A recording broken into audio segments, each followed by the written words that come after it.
How to fix Oppo call notification problem solved. So here we go, guys. So this is the Oppo mobile. So sometimes it gives so emergency importance that if someone call you in your phone, so it doesn't show any things in your display.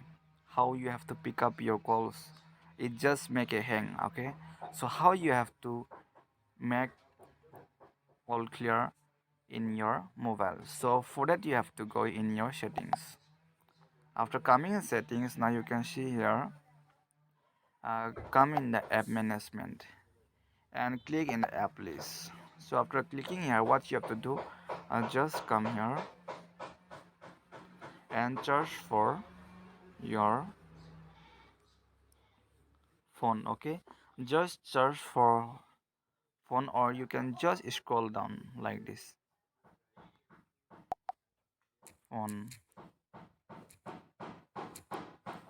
So you have to come here, and after that now you can see this, you have to click it for storage users, and you have to clear cache and clear data. Okay, so after coming here you have to come in the permissions, and after that you have to be allowed in everything in the storage users. Okay, so after coming here, um only this you have to do in your phones, and it can be happen fine everything. So guys, this is the video and thanks for watching it.